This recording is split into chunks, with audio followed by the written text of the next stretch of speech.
Hey everybody, Steve back again. Welcome to another edition of Cooking with a Colonel, baking edition. So today, this is we're coming up on the Christmas season.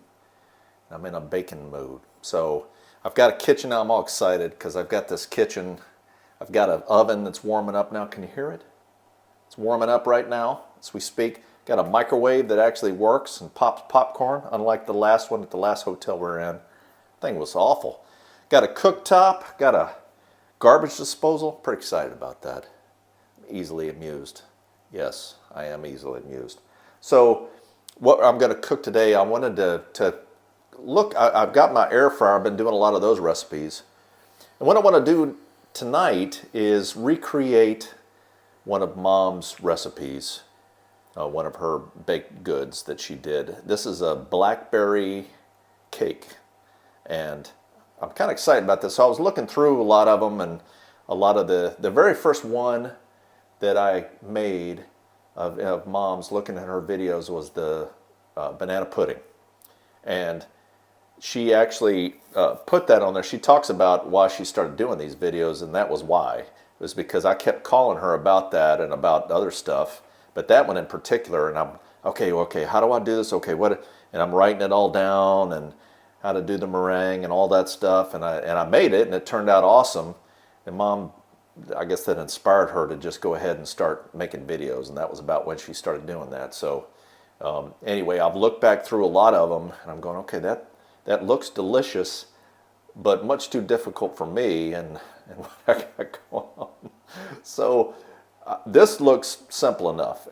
Baking is a little intimidating for me because it requires some level of precision that I often lack when I cook. See, crock pots are easy. You just toss the stuff in. You put a rock in there and it'll cook. So a little bit more. One thing I will say about this is I was going through the videos, and I remember I used to talk with Mom about this. Mom would put hints through or would put tips as she was cook. You know, hey, do this or do this. And she just learned from experience. And I went back through, and maybe it's the instructor in me, but I'm like, okay, well, why? Why do this? I know it works, but why does it work? And so there's a few tips that she had in this video that I'm going to pass along, and I'm kind of I'll point them out. 3 in particular I think of off the top of my head, and why you do this. So I'm going to get started and flip this around. All the ingredients are down below, and the directions as well. So the recipe for how to do it, it's not that difficult. So alrighty, so I've just got 3 cups of all-purpose flour. Now I haven't sifted it. I'll just kind of fluff it up and mix that. I don't have a flour sifter, I'm sorry. So I know this is something that Mom did. I never did understand what those things were for. Mom used to have a flour sifter. I remember when I was a kid, and I always played like it was a megaphone. I never knew what the thing was, and it was full, but I know that it fluffs up the flours, helps mix things in. I just don't have that. So if you got one, use it. But so to 3 cups of all-purpose flour, I'm going to add 1 teaspoon of baking soda. 1 teaspoon. Here we go.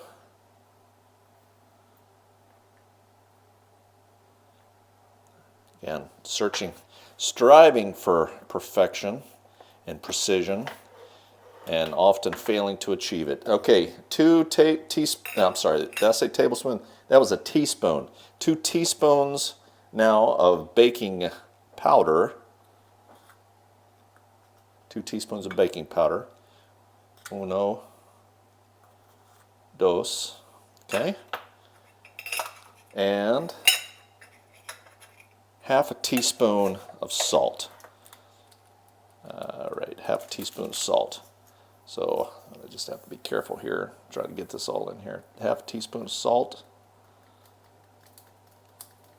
Probably just be a tad under it because I'm using salted butter, so I think that'll work out. That'll even out. All right, and then I'm just gonna kind of fluff this in and mix it in together. It's kind of like what I do when I do the biscuits. So that's my homemade flour sifter there. How you like that, huh? Oh, you don't? Cheap? Well, maybe. All right, so I'll just kind of just blend all that together. Now I'm going to leave this flour here, and we're going to come back to it later because we got some other things we got to do first. So I'm going to shift over. I bought myself a new blender too, so I'm going to go shift over to that now, and we'll be right back. All right, back again. So here's my new blender. You like that? Look at that thing. Turns on its own and everything. So I was just going to go with the regular blender, just this hand thing, and just do it by hand, but guys like, well, look, you can pay an extra like $5 and get the whole bowl set up here and all. So it's a Black & Decker too. So wow, okay, he's a good salesman. So I'm going to go with a half cup of butter, softened, which works out to a stick. And to that, I'm going to add a cup and a half of sugar. Just got white sugar here. So I'm going to turn this mixer on and see how this works. Kind of, hope you can hear this all right. Creaming the butter up here.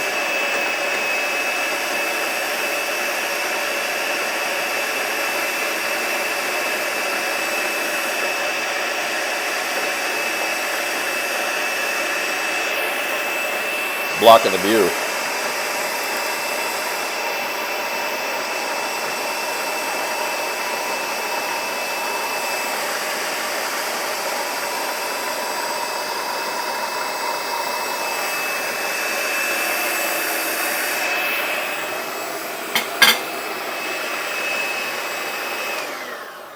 So we'll work that in, and then to this I'm gonna have the mixer on. Hope you can hear okay. I'm gonna add one egg at a time as I start blending this in. So here comes the blender again. I'm gonna mix the eggs in one at a time.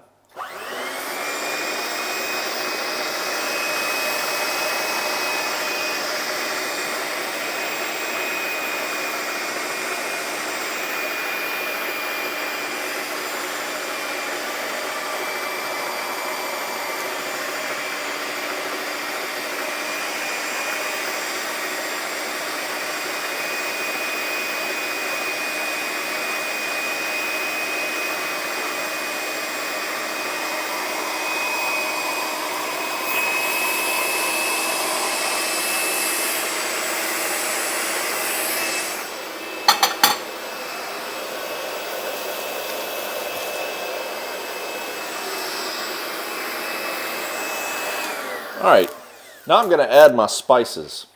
So what I've got here, I've got a little mix here. Look at this nice little ice cream sherbet glass there. That's all I got to put all my stuff in. I ran out of bowls.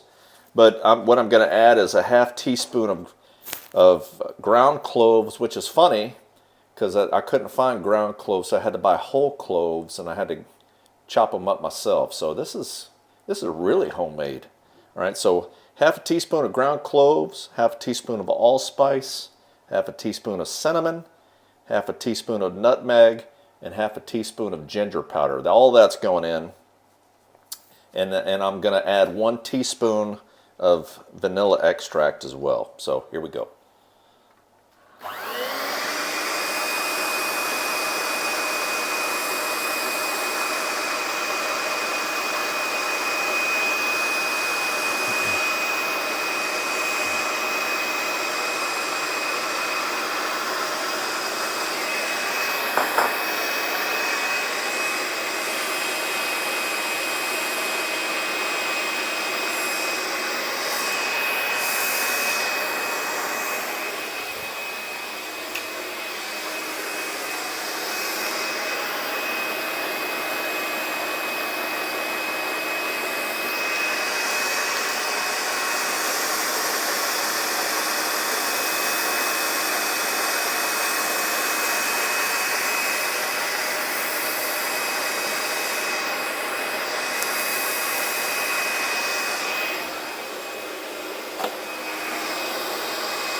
All right, I'm going to mix this up a little bit longer. No need for y'all to be listening in while I do that. I'm going to scrape the sides down a little bit too while I do that.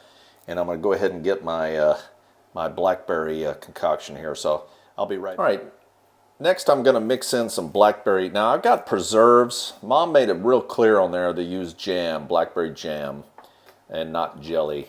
All I could find was preserves. She even warned about the seeds in it. I do taste a few seeds in there, but I'm going to just have to risk it. That's the best I could do.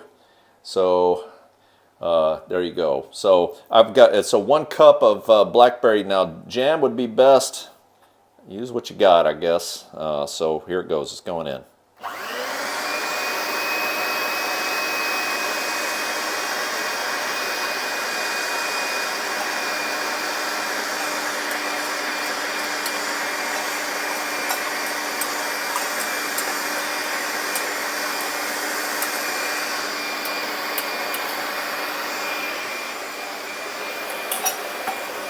All right, so back again. So about to add the flour and the buttermilk. So a couple of things. First off, first tip, eggs and any of your dairy stuff, you want to have at room temperature. And Mom was clear about that. And I found out what that really does for eggs and butter and other dairy. It forms a bit of an emulsion and it traps air. Just makes it more light and fluffy, your cakes and stuff. So if your cakes are dense, that might be what it is. So I know, like me, when I bake, I just toss it all in the bowl. Okay, so adding flour first, it's going to mix with the butter fat from the butter. It basically, once you start adding flour and the milk, you don't want to stir it too much, over mix or stir it, because it starts forming the gluten. And adding the flour in first, mixing with the butter fat, keeps that gluten, it kind of holds it off and keeps the gluten from forming, which again makes your cakes tougher. So again, it's another technique to keep it light and fluffy. So I'm going to start adding this in. I've got one more tip on when we put the nuts in it. So here we go. I'm hoping now, I'm starting to wonder if this bowl's going to be big enough. We'll have to see. All right, we'll start and see how it works.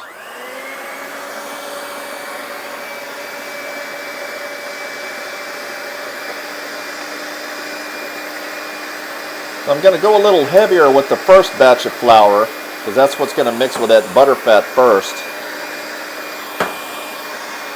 And I'll put a little bit of the buttermilk in.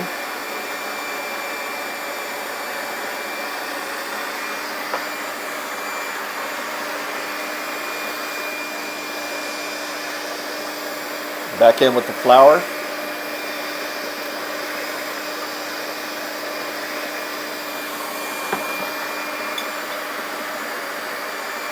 A little more buttermilk.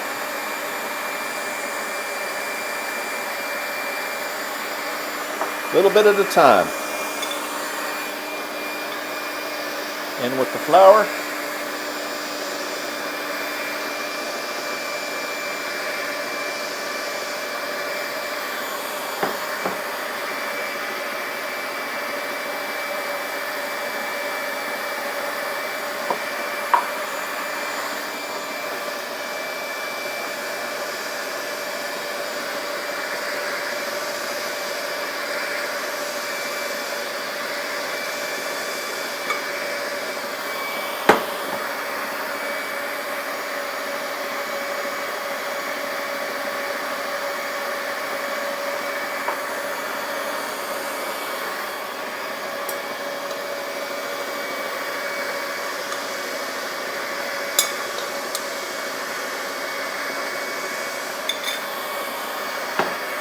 Last of the buttermilk.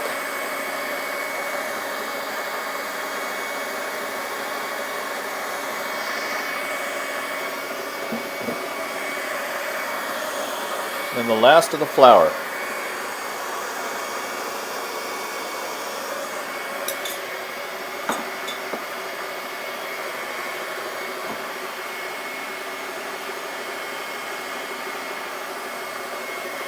All right, I'm going to let that work in a little bit. Scrape the sides down, and we'll be ready for the last step before we put it in the pan for baking. So stand by. All right, back again. So it's all mixed up. Ooh, it's looking good, and it kind of has a nice little purpley color to it, which is a good sign. That's kind of the way Mom's looks too. That last thing I'm going to do before we put it in the pan, see I've got the greased cake pan. Well, it's kind of a casserole dish, but that's all I got. So before we do that, I'm going to put nuts in it. I've got walnuts here.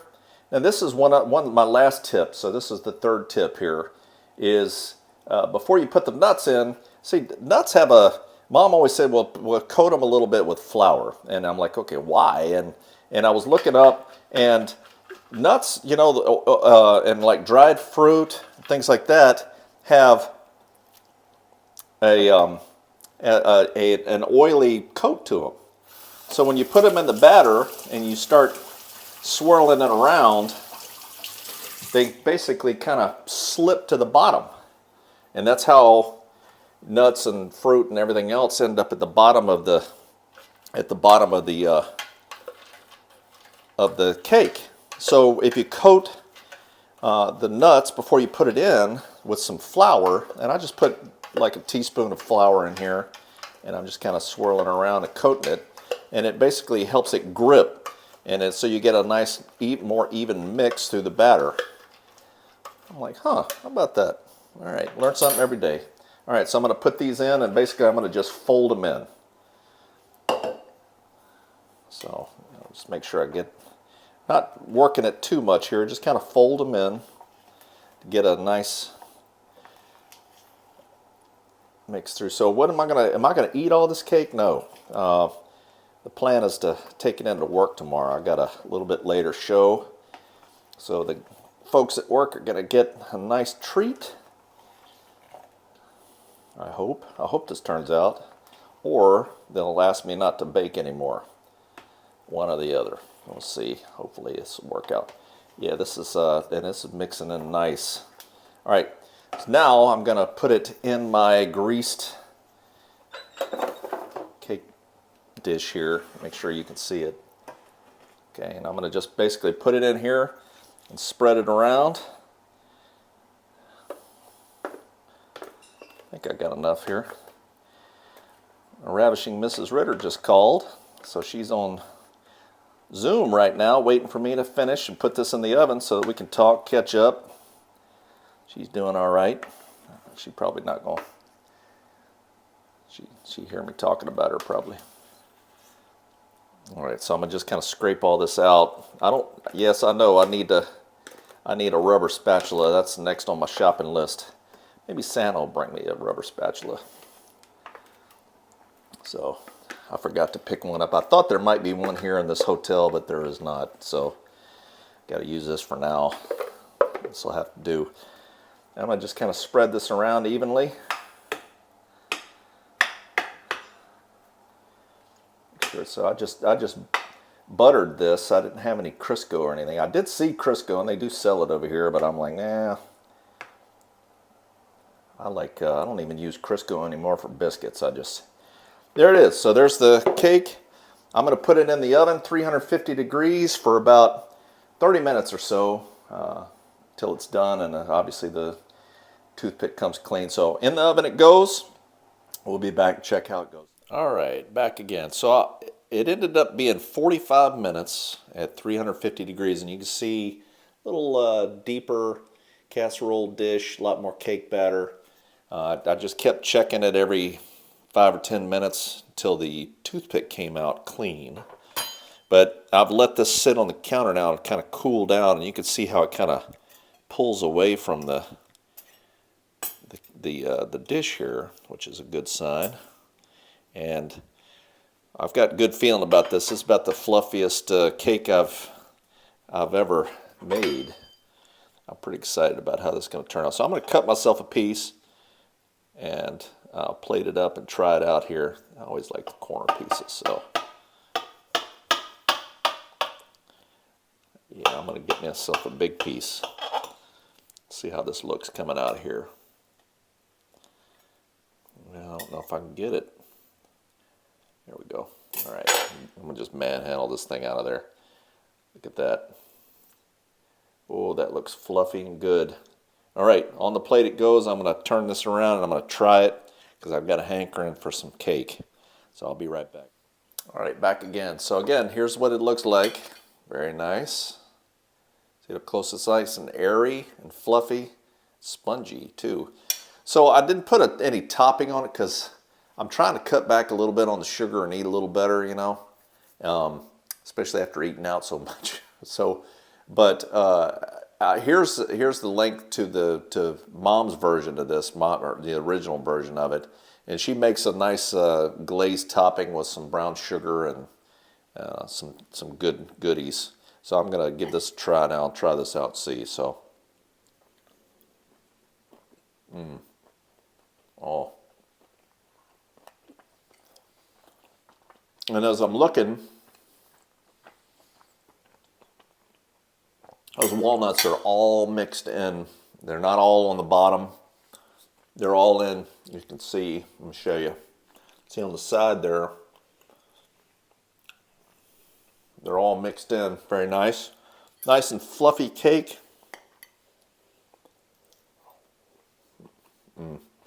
So I really taste the cloves. So I mean, it really has kind of a, I don't know, pumpkin pie kind of taste to it, but I'm getting a little bit of the blackberry taste as well. So tasty cake. It's like a spice cake. That's what it tastes like. It's good. So pretty excited. That's probably the best cake I've ever made. All fluffy and all. I'm excited. All these little tips. So look down below. I'll list the tips. I've also kind of put them down on the bottom here. I hope you enjoy it. I hope to do some more baking. And until then, we'll see you.